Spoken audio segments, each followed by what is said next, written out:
Subscribe for free. More than 90,000 people have now died since the start of the pandemic, and the vaccine rollout is well underway. But there are lots of questions around how long immunity will last, how long we'll be in lockdown. In a few moments' time, we'll be joined by a man who's been advising the government on its strategy throughout the pandemic. The Chief Scientific Advisor, Sir Patrick Vallance, will be asking the questions that you sent in about the virus that has changed all of our lives. I must level with you, level with the British public. More families, many more families, are going to lose loved ones before their time. I must give the British people a very simple instruction.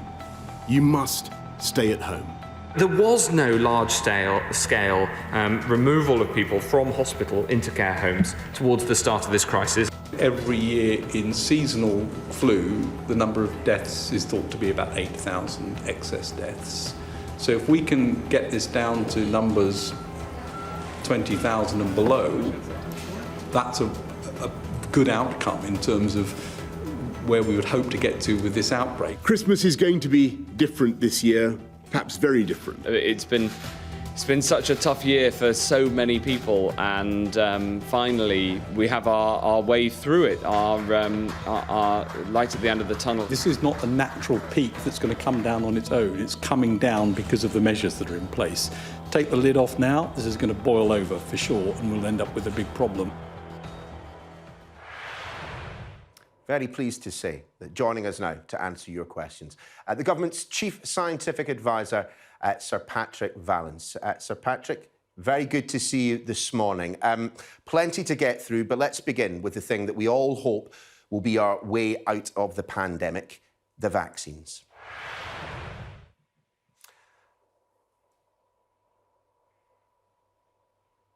Our first question this morning, Sir Patrick, is from Tony Henley. Let's hear from Tony. Hello, my question for Sir Patrick is this. With the huge amount of people that have had COVID-19 in the past year and survived, and therefore gained some kind of immunity, how many people do you believe need vaccinating before the government can allow restrictions to be removed, at least slightly? Sir Patrick, what level of vaccination required before we see those restrictions?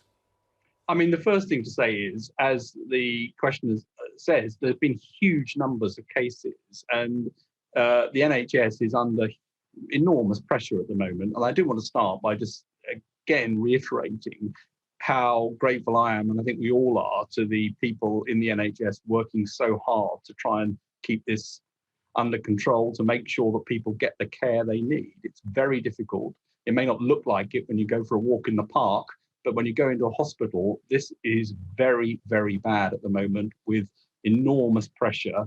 And in some cases, it looks like a war zone in terms of the things that people are having to deal with. So it's true that lots of people have had the disease, but it's worth remembering that when we say that, we're talking about something like 1 in 8.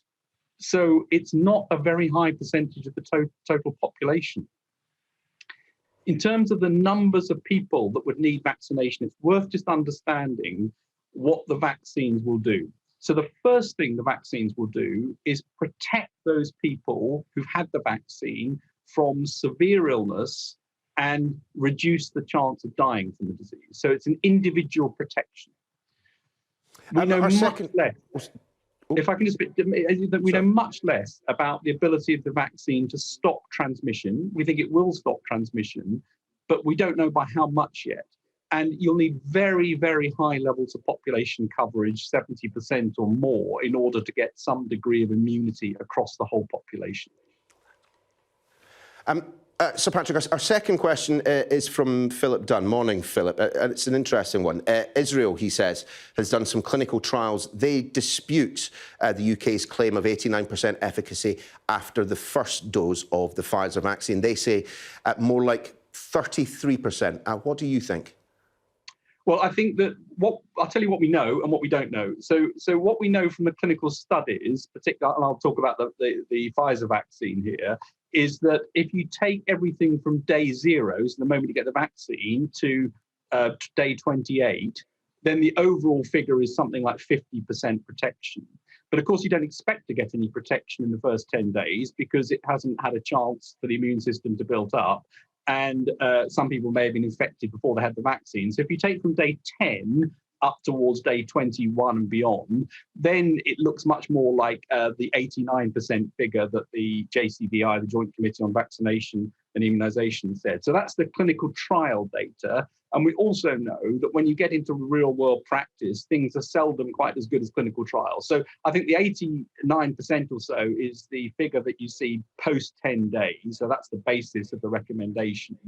It probably won't be as high as that in practice, but I don't think it'll be as low as the figures you've just given. And I don't know exactly what Israel are looking at. They're looking at the total period from day 0, then that doesn't give, for the reasons I've said, an exact comparison. But we need to look at this very carefully. I mean, we just need to keep measuring and understanding it. Just sticking with that point then, when will we know the kind of the degree of efficacy? Well, I think we'll get information from Israel, we'll get information from us, we'll see what's happening in the real world. And we should expect to see more data on that over the next few weeks. And as I say, it's quite important not to assume this protects in the first 10 days, because it doesn't. And so the first 10 days, you'll expect to see infections from people who are already infected or got infection after the vaccine. It's only after that the protection starts to kick in. And we should start seeing more data on this over the next few weeks to get a better handle on exactly how effective this is in the real world rather than in the conditions of a clinical trial. Ron from Bexley Heath gets in touch